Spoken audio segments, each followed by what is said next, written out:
சந்தியாராகம் சீரியலில் இன்றைக்கி என்ன நடக்க போகுதுன்னு பார்க்கலாம். வாங்க வீடியோக்குள்ள போகலாம். தானும் அழகாக ஜோடிச்சு அலங்காரம் பண்ணிட்டு புடவையெல்லாம் நீட்டாக கட்டிட்டு அழகாக மாடியிலேருந்து இறங்கி வந்துட்டு இருக்காங்க. எல்லாரும் பார்த்து ரசிக்கிறாங்க. கார்த்தி பார்த்து சிரிக்கிறாங்க. இந்த பக்கமாக ஜானகி அப்படியே ஆச்சரியமாக பார்த்துட்டு இருக்காங்க. தனா வந்ததும் ஜானகி கிட்ட கேட்குறாங்க, என்னம்மா ஏமா அப்படி பார்க்குறீங்கன்னு கேட்குறாங்க.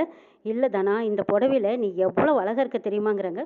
ஆமாங்க, இந்த புடவை எடுக்கிறதுக்காக என் பையன் எத்தனை கடை ஏறி இறங்குனா தெரியுங்களாங்கிறாங்க. பாருங்க, எத்தனை கடையும் ஏறி இறங்கி இந்த புடவை தான் பிடிச்சிருக்குன்னு எடுத்திருக்கான்.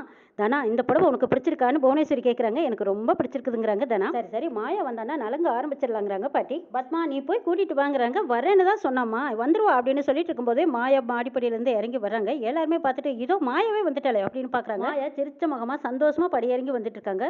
சீனு பார்த்து ரசிக்கிறாரு. சிவராமன் மாயாவை பார்த்துட்டு என்ன மாயா இது, நீ கட்டின புடவை மாதிரியே சாருவும் கட்டியிருக்காளேங்கிறாங்க. அட ஆமா, என்னங்க ஒன்று வாங்கினா ஒன்று ஃப்ரீன்னு சொல்லி எடுத்துட்டீங்களான்னு கேட்குறாங்க புவனேஸ்வரி. இது எல்லாமே பத்மா பண்ண வேலை. பத்மா சாருவுக்கு புடவை வாங்கிட்டு வந்துட்டாலாம், அதே மாதிரி சீனுவும் மாயாவுக்கு புடவை எடுத்துட்டு வந்துட்டானா. கேட்டா எதிர்பாராம எடுத்துட்டு வந்துட்டாங்கன்னு சொல்றாங்க. இதெல்லாம் நம்பர் மாதிரியே இருக்குன்னு கேக்குறாங்க மணிவண்ணன். இதெல்லாம் நம்பர் மாதிரியே இல்லையே, தப்பா இருக்குதே. நாம தனா கல்யாணத்தை நிறுத்தலான்னு பார்த்தா இவங்க மாயா கல்யாணத்தை நிறுத்த பிளான் பண்ணிருக்காங்களா அப்படின்னு யோசிக்கிறாங்க கதிரேசன். அம்மா, சாருவுக்கு இதே கலர்ல இந்த மாதிரி புடவை எடுத்திருக்கேன்னு சொல்லியிருந்தீங்கன்னா நான் மாயாவுக்கு வேற மாதிரி எடுத்திருப்பேன் நல்லங்கிறாங்க சீனு. சாரு கட்டி இந்த புடவையை நான் கவனிக்கவே இல்லை, தெரிஞ்சிருந்தா நம்ம கடையில வேற புடவை மாயாவுக்கு எடுத்துட்டு வந்திருப்பேங்கிறாங்க சீனு. டே, இதை தாண்டா நான் அப்பவே கேட்டேன், மாயா தான் வேண்டான்னு சொல்லிட்டாங்கிறாங்க மணிவண்ணன். மாயா அப்படியே சொன்னேன், ஏன் அப்படி சொன்னேன்னு கேட்குறாங்க சீனு. இல்லை சீனு, கல்யாணத்துக்காக எனக்காக நீ ஆசையாக முத வாங்கி கொடுத்த புடவை இது. இந்த புடவையில் ஏதோ ஒரு ஸ்பெஷல் இருக்குதுன்னு வேற சொல்லியிருக்கேன். அதனால இந்த புடவையை மாற்ற எனக்கு மனசில் சீனு, இதுவே நான் கட்டிக்கிறேங்கிறாங்க மாயா. சரி சரி, இப்போ ஒரே புடவையை ரெண்டு பேரும் கட்டினதுனால என்ன, கல்யாணம் பொண்ணு இப்போ தானே, அது ஒன்றும் மாற போகிறது இல்லையே அப்படிங்கிறாங்க பத்மா. அதே சும்மா இருப்பாரா, ஏன்டா சீனு, மாயாவுக்கு நீ வாங்கி கொடுத்த சிலையை மாற்ற போகிறதில்ல, ஆனால் சாரு மாற்றிக்கலாமல்லங்கிறாங்க. அட ஆமாம், அதானே சாரு நீ மாற்றிக்கலாமேங்கிறாங்க சீனு. இல்லை சீனு, எனக்கு இது தெரியாது அத்தை, நீங்களாவது என்கிட்ட சொல்லியிருக்கலாமல்ல, நான் வேற புடவையாவது மாற்றிருப்பேனல்லங்கிறாங்க சாரு. சரி இப்போ தான் என்ன, போய் மாற்றிக்கிட்டு வான்னு சொல்கிறாங்க. எல்லாரும் சும்மா இருங்கடா, நலங்கு வைக்கிறதுக்கு நேரமாகுது, இப்போ போய் சீலை மாற்றிட்டு இருக்க முடியுமாங்கிறாங்க பத்மா. அக்கா, மாயாவுக்கு தானே நலங்கு வைக்கிறோம், சாரு போய் புடவை மாற்றிருக்கேனுங்கிறாங்க சிவராமன். சரி சித்தப்பா, நான் போய் மாற்றிக்கிட்டே வந்துடுறேங்கிறாங்க சாரு. சாரு அதெல்லாம் ஒன்றும் வேண்டாம், இப்படியே இதே புடவையில் இருங்கிறாங்க மாயா.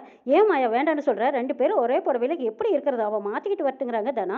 இல்லை தானா, புடவையில் என்ன இருக்குது, இந்த மாதிரி ஒரு புடவையை கட்டுனதுனால அவனும் கல்யாணம் பண்ணால் மாறிட போகிறது இல்லையேன்னு சொன்னதுமே பத்மா பார்வதி சாரு மூணு பேத்துக்கும் அப்படியே தீய வாரி கொட்டின மாதிரி, ஓஹோ என்னையா இப்படி சொல்கிறேன் அப்படிங்கிற மாதிரி சாரு வெறுப்பாக பார்க்குறாங்க. சீனவை எப்படி இருந்தாலும் நான் தானே கல்யாணம் பண்ணிக்க போகிறேன், புடவை மாறினா இப்போ என்னங்கிறாங்க மாயா. அடியே, நீ கட்டியிருக்கிற புடவையே சீனு கொடுக்கல, நீ கட்டியிருக்கிற புடவையே நாங்கள் கொடுத்தது, சீனு ஒன்று கொடுக்கல. சீனு கொடுத்தான்னு நீ நினச்சிட்டு இருக்கிற, மாறின மாதிரியே பொண்ணும் மாறண்டி.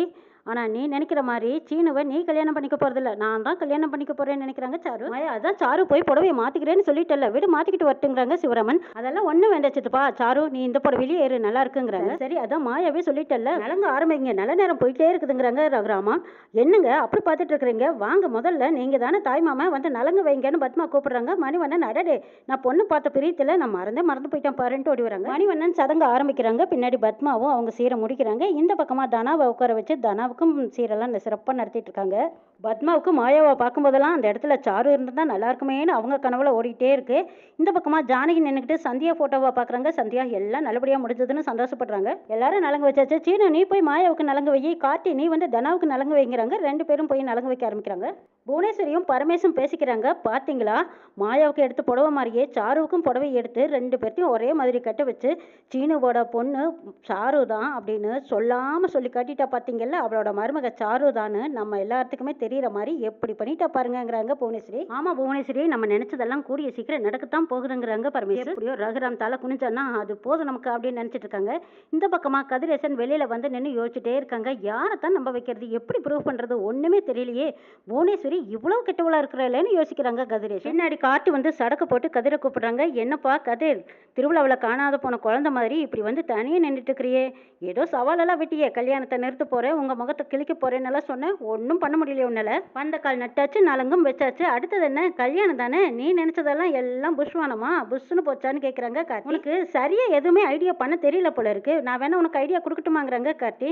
டே இப்போ உனக்கு என்னடா வேணும்னு கதிர் கோவப்படுறாங்க. ஓ உனக்கு கோவம் வேறு வருதா, நீ நினச்சதெல்லாம் எதுவுமே நடக்காதுன்னு எனக்கு தெரியும்டா. அதனால தான் தனாவுக்காக புடவை, நகை எல்லாம் எத்தனை கடை ஏறி இறங்கி நான் வாங்கிட்டு வந்திருக்கேன் தெரியுமாங்கிறாங்க கார்த்தி. பாத்தியெல்லாம் என்னோட ஃபியூச்சர் மனைவி அவ போட்டிருக்கிற புடவை, நகை, நெக்லஸ் எல்லாம் எப்படி போட்டிருக்கா பாத்தியா? அப்படியே தேவதை மாதிரி உட்காந்துருக்கல. அவ இப்பவே எனக்கு பாதி பொண்டாட்டியான மாதிரி தாங்கிறாங்க கார்த்தி. ஏண்டா புடவை, நகை, வளையல் இதெல்லாம் வாங்கி கொடுத்துட்டா உனக்கு பாதி பொண்டாட்டி ஆயிடுவாளான்னு கேட்குறாங்க கதிர். ஆமாங்கிறாங்க கார்த்தி. அதுதானே உண்மைங்கிறாங்க. ஓ அப்படியா, அந்த நினைப்புல இருக்கிறியா? சரி ஒரு நிமிஷம் இரு வரேன் அப்படின்னு சொல்லிட்டு கதிர் வெளியில போறாங்க.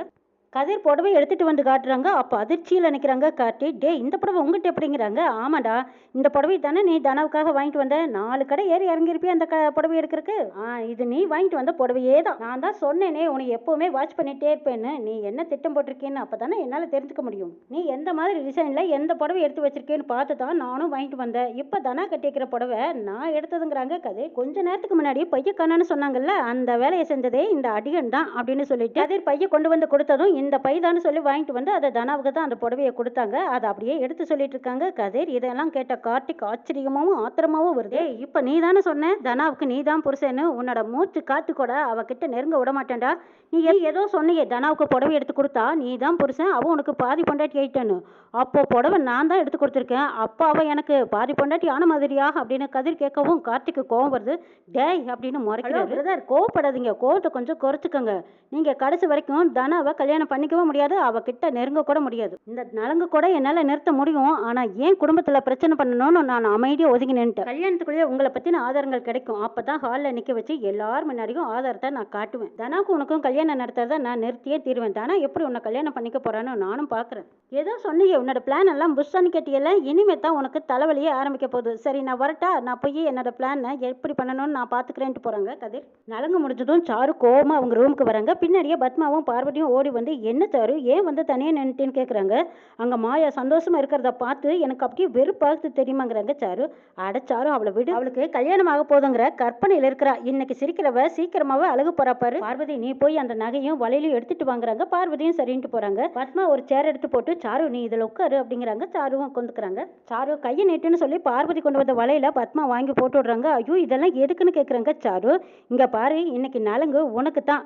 மாயா போட்டுக்கிற வலையில நகையெல்லாம் டூப்ளிகேட், இதுதான் ஒரிஜினல். வாங்கின நகை புடவை எல்லாமே இப்போ நீ தான் போட்டுட்டு இருக்கிற. மாயா கட்டிக்கிறது எல்லாமே டூப்ளிகேட். அவ கட்டிக்கிற புடவையும் கூட நாங்கள் தான் வாங்கினது. அதெல்லாம் சீனு வாங்கி கொடுத்ததா அவன் நினைச்சிட்டு இருக்கிறான். ஆனால் சீனு வாங்கி கொடுத்த பொருள் எல்லாம் உனக்கு எப்படி சொந்தமாச்சோ அதே மாதிரி உனக்கு தான் சீனு சொந்தமாக போறாங்கிறாங்க பத்மா. இதை கேட்டு சாரு ரொம்ப சந்தோஷத்தில் இருக்காங்க. பத்மாவும் பார்வதியும் ஒரு பொம்மைக்கு கல்யாணம் நடத்துற மாதிரி சாருவை உட்கார வச்சு சாருவுக்கு இவங்க 2 பேருமே நலங்கு வச்சுட்டு இருக்காங்க. ஏ பார்வதி வா வந்து நலங்கு வை வாங்குறாங்க. பார்வதியும் சந்தோஷமா வந்து சாருவுக்கு நலங்கு வைக்கிறாங்க. இவங்க 2 பேரும் வைக்கிற நலங்க பார்த்து பார்த்து சந்தோஷத்தில் இருக்காங்க. சாரு இன்னும் கொஞ்ச நாளிலேயே மாயாவை சீனுக்கிட்ட இருந்து கொஞ்சம் கொஞ்சமா பிரித்து சீனுவுக்கும் உனக்கும் தான் கல்யாணம் பண்ணி வைக்க போறோம் பாருங்கிறாங்க பத்மா. மாயாவுக்கு போக வேண்டிய நகை புடவை இதெல்லாம் எப்படி உனக்கு வரவழைச்சேனோ அதே மாதிரி மாயா கழுத்துல ஏற போற தாலியும் சீனு கையால உன் கழுத்துல கட்ட வைக்க போறேன் பாருங்கிறாங்க பத்மா. நினைச்சது எல்லாமே நல்லபடியா நடக்கும்னு 3 பேரும் சந்தோஷப்பட்டு இருக்காங்க. இந்த பக்கமா கார்த்தி ஒரே டென்ஷனா அங்கங்க குறுக்க நான் எடுத்த புடவையை மாத்திட்டு கதிர் எடுத்து கொடுத்துட்டானே, இப்ப கதிரோட பொண்டாட்டியா அவ அப்படின்னு கார்த்தி சந்தேகத்துல அவ்வளவு கோவத்தில் இருக்காங்க. கார்த்தியை பாக்குறதுக்காக தனா வராங்க. என்ன கோச் ஏன் இங்க வந்து தனியா நிக்கிறீங்கிறாங்க. ஒன்னும் இல்ல உன்னை பாக்குறதுக்கு தாங்கிறாங்க. ஆமா நல்லபடியா நலங்கு நல்லபடியா முடிஞ்சது, நீ அடுத்தது கல்யாணம் தானுங்கிறாங்க. எனக்கு எங்க அக்காவுக்கு ஒரே நல்ல நலங்கு வச்சு கல்யாணம் நடக்கிறது நினைச்சா எனக்கு ரொம்ப சந்தோஷமா இருக்குதுங்கிறாங்க. பேசிட்டு இருக்கும் போதே எனக்கு பிடிக்கலைங்கிறாங்க கார்த்தி. ஐயோ என்ன கோச் 2 பேர்த்துக்கும் கல்யாணம் ஒரே மாதிரி நடக்கிறது உங்களுக்கு பிடிக்கலையாங்கிறாங்க. அது இல்ல நீ இன்னும் என்னை கோச்சுன்னு கூப்பிடுறீல அதுதான் எனக்கு பிடிக்கலைங்கிறாங்க. அப்படின்னா நான் உங்களை வேற எப்படி கூப்பிட்டுன்னு கேட்குறாங்க தனா. ஏன் என்னை கார்த்தின்னு பேர் சொல்லி கூப்பிடுங்கிறாங்க. ஐயோ உங்க பேரெல்லாம் நான் சொல்லி கூப்பிட மாட்டேயாது, எனக்கு வெக்கமா இருக்குதுங்கிறாங்க தனா. மாயா கூட சீனுவை பேர் சொல்லி தானே கூப்பிடுறா, நீயும் அதே மாதிரி கூப்பிடுங்கிறாங்க. ஐயோ அவங்க 2 பேரும் அப்படி கூப்பிட்டு பழகிட்டாங்க, நான் எப்படி கூப்பிடுவேன்? போங்கன்னு கூப்பிடு இல்லைன்னா என்னங்கன்னு கூப்பிடுன்னு சொல்றாங்க கார்த்தி. அது நல்லா இருக்கே, எங்க அப்பாவை எங்க அம்மா கூட அப்படிதான் கூப்பிடுவாங்கிறாங்க தனா. அப்படின்னா அதே மாதிரி என்னங்கன்னு கூப்பிடுங்கிறாங்க. தனாவும் வெக்கத்தோட அப்படியே என்னங்கன்னு கூப்பிடுறாங்க. சொல்லுங்கன்னு கேட்குறாங்க கார்த்தி. யதார்த்தமா கேட்க போய் தனா உண்மையெல்லாம் உளறி கொட்டுறாங்க. நீங்க எடுத்த புடவை நகை இது எல்லாமே எனக்கு ரொம்ப பிடிச்சிருக்குங்க. இந்த புடவையோட கலர் கூட எனக்கு ரொம்ப பிடிச்ச கலராகவே இருக்கு. நம்ம 2 பேத்துக்கும் டேஸ்ட்டும் ஒரே மாதிரி இருக்கு. நம்ம 2 பேத்துக்கும் கல்யாணம் ஆனதுக்கு அப்புறம் கூட இந்த புடவை தான் எனக்கு ரொம்ப ஸ்பெஷலா இருக்கும். எனக்கு ரொம்ப பிடிச்ச புடவையா இருக்குல்ல அதனாலதாங்கிறாங்க தனா. இந்த புடவை வெயிட்டாவும் இல்லை சாஃப்டா இருக்கு, நீங்க வேணாலும் தொட்டு பாருங்களேங்கிறாங்க கார்த்தி. ஆமாமா உனக்காக நான் தேடி பிடிச்சு வாங்கின புடவைன்னு சொல்லிட்டு இருக்காங்க.